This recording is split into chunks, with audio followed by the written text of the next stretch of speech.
Ayan po at isa pong mapagpalang pagbati ang nais kong ipaabot po sa lahat po ng aking mga subscribers, followers at mga viewers. Sana manawari ay ligtas kayo sa lahat ng uri ng kapahamakan, ligtas sa anumang uri ng mga sakit, at higit sa lahat ay ligtas kayo dito sa mga demonyong mga antay-kalingap na walang ibang ginawa kundi ang maglilinibog. Yan. Sana mailayo kayo dyan para hindi kayo mahawaan ng kalibugan nitong mga antay-kalingap na mga matatanda na, malapit na sila nga bumiyahe sa sementeryo, puro mga kasamaan pa ang nasa utak. Ayan po, at wag po kayong lalayo, wag po kayong aalis. Dahil ito po ay napaka-importante itong aking tatalakayin maya lamang po. At ito po yung tungkol sa inyong kaligtasan, ika nga. Pero bago tayo pupunta dyan, siyempre, ay sabi ko nga, wala naman po ako ipinagdarasal dito, kundi ang dumating na yung mga blessings na para sa inyo. At dito naman sa mga antay-kalingap, kamalasan na ang darating sa inyo. Ayan. Kaya ingat-ingat lang sa paglabas ninyo, baka masagasaan kayo, magkandamatay kayo. Ano? Kaya ganito po ganito po katindi itong salita ako dahil nga wala, napapanood ko itong mga gagong antay-kalingap na ito. Wala nang ginawa kundi ang batikusin ang kalingap. Ano bang ginagawa sa inyo ng kalingap? Putang ina nyo. Anyway, ay doon naman po sa sponsor. Nag-sponsor doon sa tindahan ni Anghit. Ano? Okay, ulitin ko lang. Yun pong nag-sponsor doon sa tindahan ni Anghit ay wala na po. Dahil yun pong pinagbintahan ng laman ng tindahan ni Anghit ay ipinatalo lang po nung kanyang tatay sa sabungan. Pinatalo lang po sa sabong yung lahat na pinagbintahan sa tindahan. At yun naman po mga iba na yung hindi pa nabibinta ng mga sardinas, mga corn beef at saka kung ano-ano dyan, mga Argentina, ay nilamon naman po lahat nung kanyang nanay na butanding. At kulang po kasi ang isang drum dyan na kanin. Siyempre, pagkabutanding ka, ay malakas kang kumain. Kaya lahat yan, ay yung mga natirang sardinas ay nilamon lang. At yung pinagbintahan nga, pinatalo lang sa sabong nitong tatay niyang tamad na sabongero. Ayan. So, ayaw ko kung nagkakamali ba ako ng sabi, pero sige, kayo na lang po ang pumunta dyan sa kanila. Tingnan nyo. At ganyan po kasi yung kwan. Yun pong hindi na pinaghirapan, yung pira, yung instant na pira, kagaya niyan, inabuloy lang po yung mga tindahan na yan, yung mga laman ng tindahan na yan. Walang kahirap-hirap. Napakaganda. Semi-grocery na nga yan kung tutuusin. Ngayon, simot na po. May ilang ko na lang doon. Hindi natin alam kung yung may mga sardinas pa, kung may mga laman pa. Baka yun naman ay dinisplay lang doon pero wala na palang laman. Nilamon na nung nanay niyang butanding. Ganun po yan. At saka pagkaganyan po kasi na hindi mo pinaghirapan ang pera, talagang madaling mawaldas yan. At lalo't bubo ka pa, hindi mo alam na kung paano palaguin yung kwan dahil ngayon ka lang nakaranas nung ganon. At siyempre wala kang alam-alam, bobo ka nga, ay makukuhan talaga, masisimot talaga ang laman ng tindahan mo. Yung iba nga dyan di ba? Yung ibang tao dyan talaga nagtsatsaga, mangungutang pa sa Bombay. Di ba? Para lang may pampuhunan. Inuutang pa sa Bombay. Ayan. I-dinonate na, nabuloy na. Walang kahirap-hirap. Kaya lang, wala din kahirap-hirap yung pagpapatalo sa sabong nitong pinagbintahan dyan sa tindahan. Kaya wala, simot na yung laman ng tindahan. Anyway, talagang ganun po yan. Expected na po natin yan. Ano bang expectin natin sa mga taong bobo at tanga? Diba? So, sige, maiwan na po natin yan. Imaginin mo, kung yan ha, PWD yan, hindi nga makagulapay na ngayon, di ba? At kung na nga yan, sinasabi nga, di ba na, ang tawag doon, yung hindi na makabangon. Pero nakakapagsabong, ayan po, lahat ng pinagbintahan noong tindahan, pinangsabong lang niya, one time lang. Pinatalo lang sa sabong. Okay, di wow. Ganun lang yun. So, ngayon po ay mapunta naman po tayo. Tapos na po tayo dyan sa, sa usaping anghit na yan. Ano? At wala naman tayong pakialam dyan. At unang-una ay mayroon akong napanood kasi na sinasabi naghihirap na raw. So parang hindi naman yata tama na sabihin naghihirap. Talaga namang hirap na hirap yung mga yan. Ampas lupa nga yung mga yan eh. Wala namang pagkakaiba yun. Mana pa, sabihin na lang na talagang mga tanga lang talaga. Hindi nila alam kung paano pahalagahan yung mga inabuloy sa kanila. At yun. Sige, tapos na tayo dyan. Mapunta naman tayo dito. Bakit pa kaya sa lahat ng mga mairolyo ko, itong sinuli ang topic? Yun po bang yun pong kwan daw ito, yung ano to, isinusumbat daw po niya. Yun daw pong pagpapakain niya doon sa kwan yata, sa mga team Kalingap yata. At team kung ano pa, yung reactor na yan ng Kalingap daw na pinakain daw niyan, ang lalaking mga mama daw at umaasa lang daw sa ayan, kung sino ang magpapalamon sa kanila. O doon po sa mga pinakain ha, yung pinakain ni Kwan ha, ninuli, ay hindi po word na pinakain, pinalamon daw po kayo ninuli. Yan po yung mga napapanood ko. Kaya parang na-controversialan ako rito. Dahil iyan, napakasimpleng kwan nga lang daw yan, napakasimpleng ipinakain niya or pinalamon daw niya sa Team Kalingap, ay isinusumbat niya ngayon, itong sinuli, yung Brunoli na yan, sinusumbat niya. So kung sinusumbat niya yung pagpapakain niya, at sinasabi hindi nga pagpapakain, kundi pagpapalamon niya daw sa mga Team Kalingap, aba, hindi malayong isumbat din itong bahay ni Joy. Alam niyo po, ganito lang yan.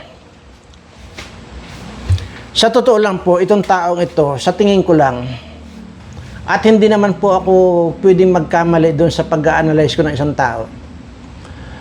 Ito pong taong ito, sa totoo lang, mahilig pong magkakwan ito. Credit grabber po ito. Mahilig mag-angkin ng hindi naman kanya. Kagaya na nung sinasabing pinalamon daw niya yung mga Team Kalingap na ang lalaki raw ng katawan, pinalamon niya. So, ang totoo nito, na pinanguliktahan niya yung pirang, pinangpakain niya. Pero hindi nga pangkain ang term na ginamit niya, pinalamon eh. Ayan. So, ayun. So, pinakain o pinalamon, tama ba na sabihin mo pa yun? Tama ba isumbat mo pa yun? Ay kung yun lang napakaliit na bagay, ay isusumbat mo. Ano pa kaya itong bahay ni Joy? Na sa totoo lang, wala ka namang ambag dito kahit sintabos. Pinangulikta mo lahat yung mga ibinigay mo dyan sa pinangpalamon mo daw kuno dito sa mga Kalingap Team at saka Kalingap Reactor. Sino-sino ba yung pinakain ito? Kasi hindi ko naman napanood talaga ang kanyan, hindi naman ako nanonood eh. Kasi unang-una, talagang ayaw ko manood ng mga ibang mga videos dyan, lalo na itong mga pukingking na ito, Lagi yung mukha ko lang nandiyan sa mga video nitong mga animal na ito. Yung mga matatanda na malilibog pa. Lagi yung mukha ko nandiyan. Kaya grabe, talagang kung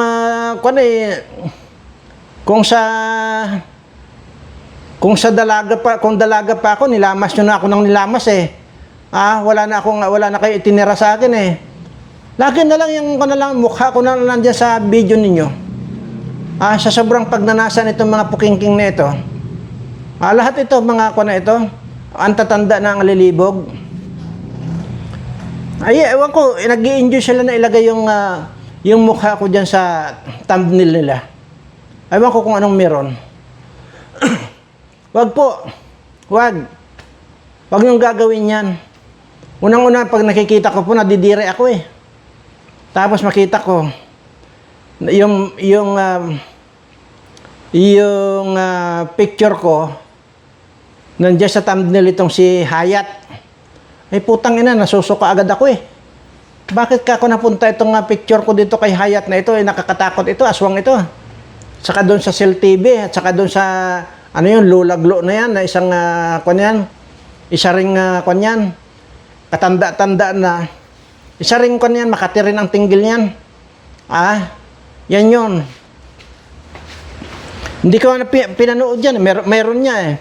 Mayroong ginawang video yan, tungkol din sa akin, hindi ko pinanood. Nakita ko lang yung mukha ko, dito sa, ito. Ewan ko, kung bakit, ganitong si Hayat na ito, ay dati ang pinagdidiskitahan si Kinred. At laway na laway ang tinggil nito kay Kinred. Ay nung binasted ni Kinred, ayun, pumunta sa akin ang putang ina. Akala naman niya, papatulang ko. Wag, Lula. Naku, nakakadiri ka naman. Nakakadiri po itong mga ito. Anyway, balik tayo dito kay Nuli. Yun po sinasabi ko. Napanood ko dito kay kay Kalingap Super Mario. Nuli ang topic doon sa pagpapakain daw. Pagpapakain. Doon sa Kalingap team at saka sa Kalingap Reactor. So, mayroon din ako napanood doon sa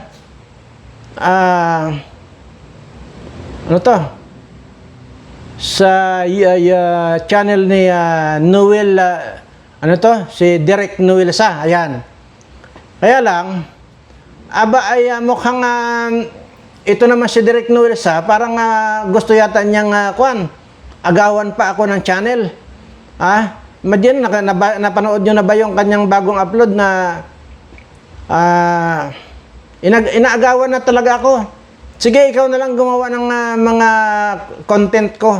Total naman, gayang-gaya mo. Ang hindi mo lang nagaya, yung bigote. Dahil gumawa ka na rin lang ng bigote, nakabalagbag pa sa bibig mo. Nako naman. Okay na sana eh. Ang problema, yung bigote mo natatanggal eh. Ayusin mo. Ayan. Diyan ko po napanood yung yung pagpapakain daw nitong si Nuli doon sa mga team Kalingap ay isinusumbat pa nitong gagong ito. Actually, nung ko ito, napanood ko itong mga ito kay Kalingap Super Mario, ay yun nga, Nuli ang pinag-uusapan, yung tungkol sa pagpapakain. Ano ba problema mo, Nuli? Nagpakain ka tapos isusumbat mo. So ngayon, paano ngayon kung yung bahay ni Diyo ngayon susumbat mo, total, kahit wala kang ambag dyan, na alam namin na wala kang ambag dyan, kundi kinulikta mo lang din ang kinulikta doon sa mga kakilala mo at saka kung sino pa. Tapos yan, ibinigay mo dyan, pampabahay. Paano yan? Babae pa naman yan na, ang bait-bait ng batang yan, tapos sasabihin mo, isusumbat mo, Joy, makikitulog ako dyan sa bahay mo, total ako naman nagpatayo niyan. Paano yan? Tapos pagka hindi ka pinatulog ni Diyo ngayon, sasabihin, isusumbat mo na sa kanya. Yun po, nakakatakot. Ngakan po ito, nakakatakot po ito. At tandaan po ninyo yung mga, tawag dito, yung mga malumanay yan, sa salita na putang na ripis yan. Maniwala kayo sa akin, yung malumanay na yan. Oh. Tingnan mo si Sangkay, malumanay magsalita yan. Pero nakakakuan yan. Nakakadali yan ng mga kuan. Ang tinatarget niyan yung may mga kanser. Yan ang tinatarget niyan. Oh. Ganon din ito si Nuli. Malumanay din magsalita. Pero, kunwari lang,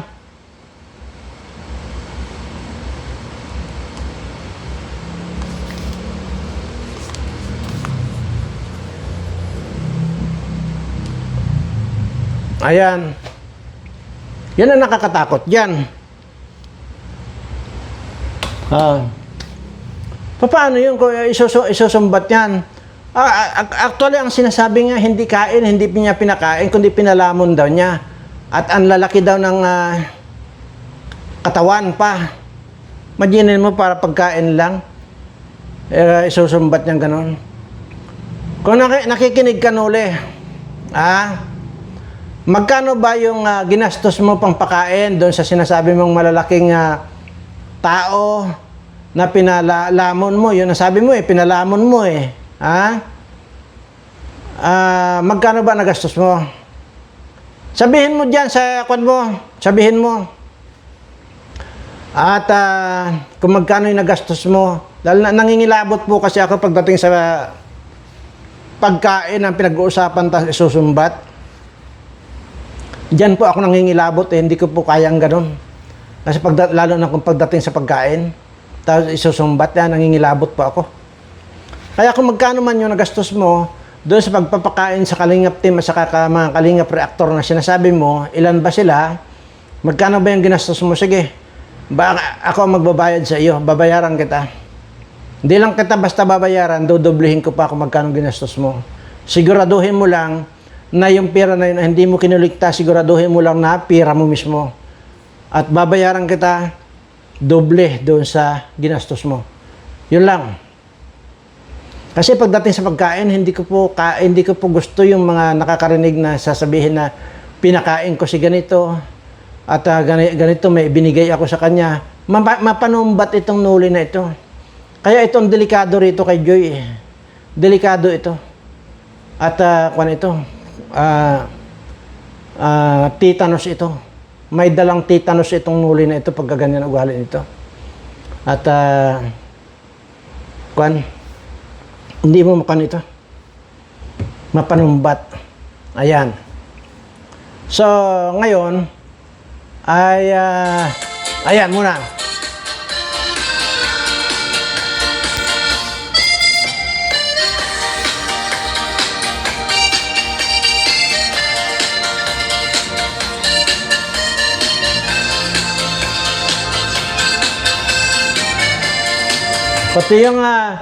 Pati yung paindak-indak ko, kaya ginagaya na rin ni Direk Noel Direk na Noel sa.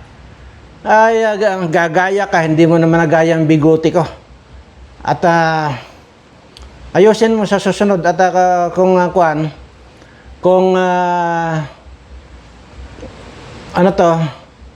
gusto mo, ikaw na lang din ang gumawa ng content ko. Total, gayang-gaya mo naman Pati nga yung pati yung pagbubutonis dito sa liig. Binutonis mo na rin yung liig mo Hindi kasi yan. Papaliwanag ko lang.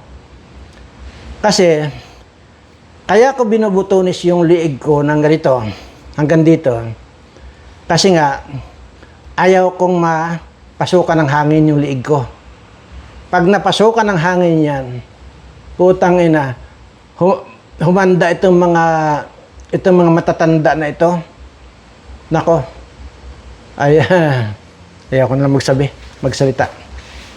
Sige, basta lang. May rason yan. Ganun lang po. At so alam nyo na yung laman ng tindahan ni Anghet ay ipinatalo lang sa sugal nitong sabungero na tatay niya. At yung mga natira na mga ibang corn beef doon at saka yung mga sardinas niyon, nilamon niya lahat. Ay, butanding ba naman. Laki-laki ng baka yung bituka niyan, baka kasing laki ng tubo na de 50. Ano, kaya ubos. Wala na. So ngayon, yung mga nag-sponsor niyan, gaganahan pa kayo maglagay? Paglagay pa kayo. Magbigay kayo ng magbigay. Kayo naman. Siyempre matutuwa kami pagka binigyan nyo uli yan. At least may pangsabong uli yung tatay niyan, di ba? Bigay pa kayo yung mga sponsor na kwan. Yung mga hunghang na mga sponsor, sige, bigay kayo. At gustong-gusto namin yung ganun na pagkatapos yung bigyan, pangsasabong lang, yun, okay yun. At yun.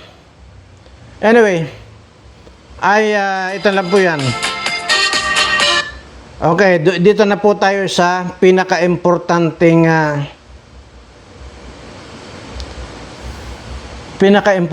topic. At hindi po tayo po pwede nung magtatapos yung ating discussion dito na wala kayong matututunan sa akin.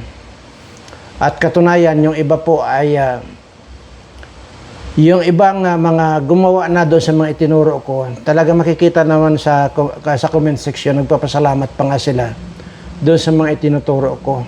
Kagaya lamang po ng kalamansi at saka sili.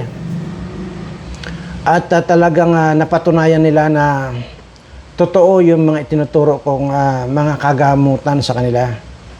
At nandiyan naman po yan. Anyway, dito po tayo sa sinasabi ko, noon pong COVID-19, ulitin ko lang po noong pong COVID-19 natatandaan niyo yan, na di ba, marami sa inyo, halos lahat kayo nabakunahan, di po ba? At kung mayroon mang hindi nagpabakuna dyan, talagang napakadalang halos lahat kayo nabakunahan. So, alam naman natin lahat yan na yung lahat ng mga bakuna na yan ay talagang mayroong lason yan. Wag na muna natin pag-usapan tong COVID-19. Di ba yung kay Garin na yung dingbaksya? Di ba ang daming namatay na mga bata? Yung sa mga bata na vaccine na yun, na dingbaksya. Ang dami-dami pong namatay. At madinin mo, pinayagan ni Garin na ngayon ay congresswoman. At yan yung dati na sekretary ng Department of Health, yan dati si Janet Garin. Pinayagan niya yung dingbaksya na yan na nakakamatay. Okay. So sige, sinabi ko lang po yan. Ito po yung sinasabi ko nung COVID-19 ay napakarami sa inyo or halos lahat kayo ay nabakunahan. Mayroon po akong ipaparinig sa inyo para sa ganun ay hindi po sa akin nagmula. Hindi sa akin nagmula. Pero yung pong mahihina ang puso, huwag niyo pong damdamin ito.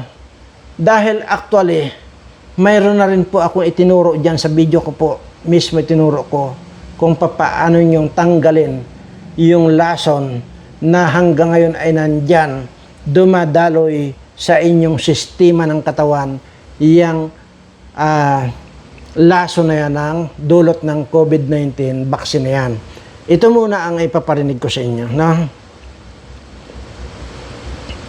Kasi ayoko naman na sa akin magmumula. Ito na ha.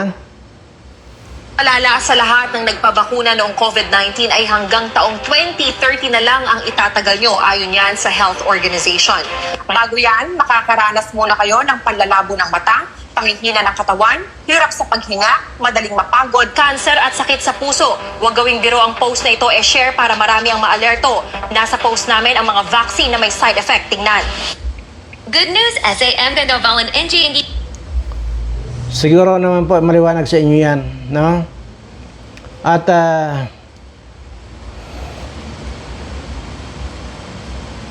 ulitin po natin. Sige, ulitin natin. Intindihin niyo po mabuti ha. Dahil may sinasabi po rito yan. Palala sa lahat ng nagpabakuna noong COVID-19 ay hanggang taong 2030 na lang ang itatagal nyo ayon yan sa health organization. Bago yan, makakaranas muna kayo ng panlalabo ng mata, pangihina ng katawan, hirap sa paghinga, madaling mapagod, cancer at sakit sa puso. Huwag gawing biro ang post na ito, share para marami ang maalerto. Nasa post namin ang mga vaccine na may side effect. Tingnan. Di po ba? So, totoo man po ito o hindi, isipin na lang po natin, lahat po ng bakuna na yan ay may side effect. Lason po yan talaga. So, at ito pong particular na vaccine ng COVID-19 na ito, napakataas po ng lead content niyan.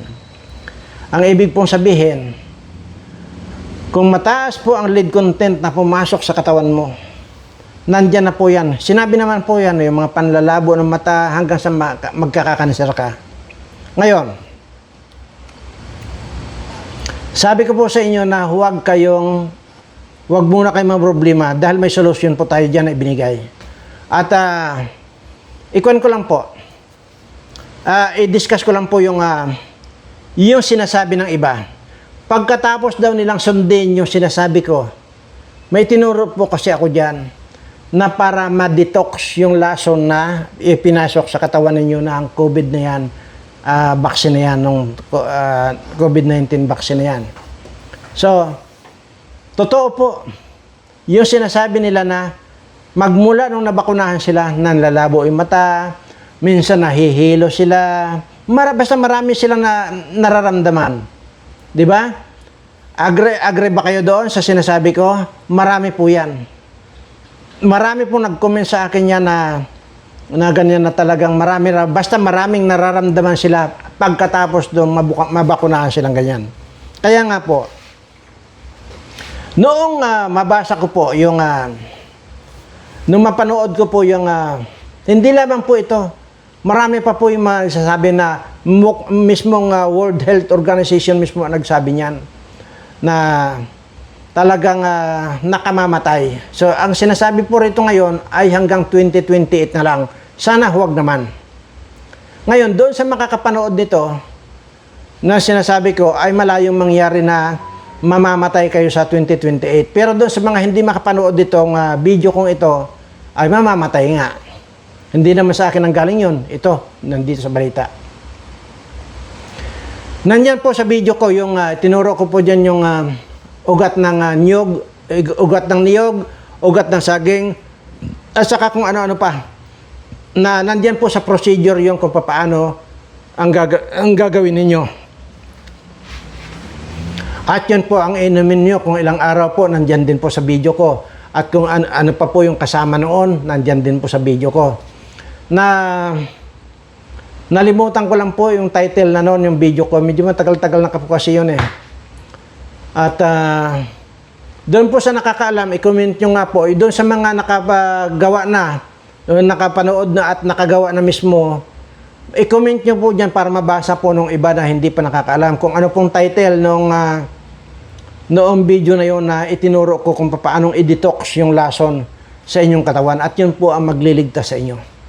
Kaya, yun po yung yun po yung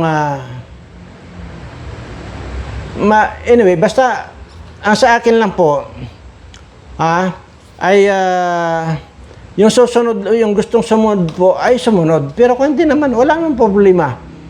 Kaya ko naman po itinuturo yan dahil lahat naman po yan tested and proven na po na kailanman. At tingnan nyo naman, sinabi ko na, ayoko nang ulit-ulitin na kung ilan na edad ko. Ayoko nang ulit-ulitin yun kasi marami ang tumataas ng kilay pagka sinasabi ko yung totoong edad ko. Ayaw maniwala nito mga honghang ay i-prepare mo nga pala yung kaya lang yung birth certificate ko kahit gutay-gutay na yan na i-prepare mo sa susunod di-discuss ko rito.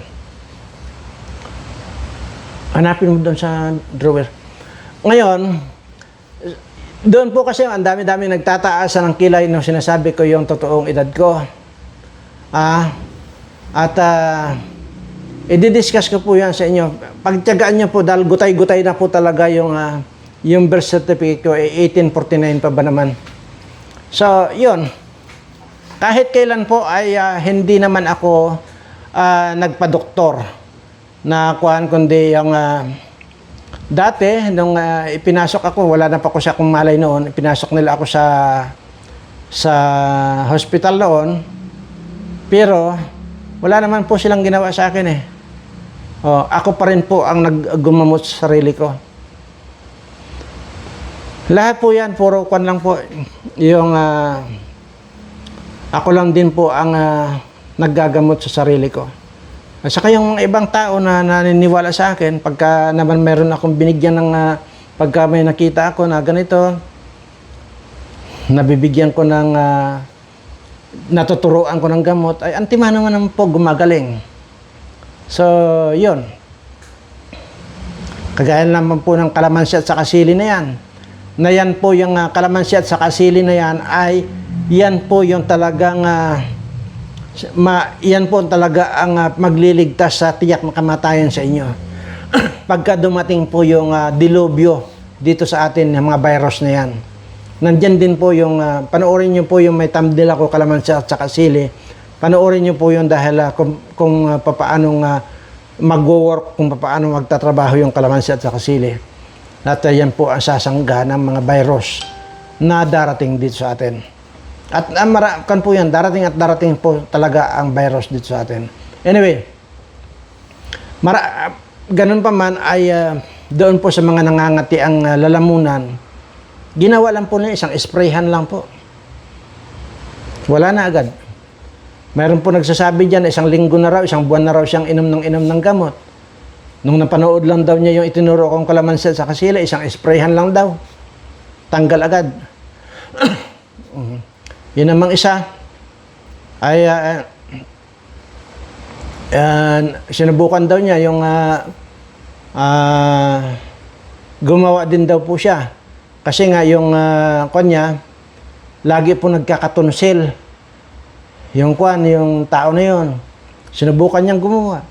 In-spray ng in-spray. Ayun, pag-spray, tanggal yung lalamunan niya. Joke lang po yan. Ayan. Ganun lang po.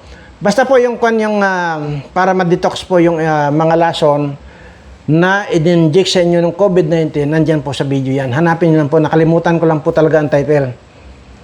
At minsan po may nagsasabi dyan, magko-comment kaya minsan basa-basahin din po ninyo yung comment dyan dahil itinuturo din po yung mga nakabasa at saka yung mga gumawa na sinasabi po nila kung anong title. Pero nandiyan lang po yan. Basta ang tandaan po ninyo yung ugat ng niyugat-ugat ng saging. Ganun lang. So sana po ay nakatulong dahil nga siguro imaginin mo yung iisipin mo lang ngayon na mamatay ka sa 2030. So, imagine mo ilang taon na lang. 27, 28, 29, 30. 4 na taon na lang mamamatay na kayo. Dahil lang doon sa in-injection sa inyo. O, yan po. Sa makakapanood po nito, ligtas na po kayo sa tiyak na kamatayan. Gawin nyo lang po yung tinuro ko. Nandyan po yan. So, sa lahat po ng aking mga subscriber abroad, ay alam ko po na hindi niyo mapoprovide yung mga itinuro kong mga dapat ninyong gawin kung nandyan po kayo sa abroad. Ganito lang po ang gawin ninyo. Lalong hindi rin kayo pwede mag-order dito sa Pilipinas nung halimbawa ugat ng saging, ugat ng ng niyog na yon. At saka may iba pa. Ay hindi naman pwedeng ipadala dyan sa inyo dahil kasi hindi naman po makakalusot dyan sa kwan. Dyan sa tawag dito. Sa immigration. Yung mga ganong mga kung ano-ano. Di pa ba lalo na sa Australia, napakahigpit po yan. Ultimo ang saging, hindi nila pinapayagan eh. So yan po. Pangsamantala po, kung hindi nyo pa magagawa yung itinuturo ko, huwag po muna kayong kumain ng kwan. ng pinya at saka ano nga sa ano ba sa Tagalog yung shrimp? Ano ba sa Tagalog yan? Shrimp.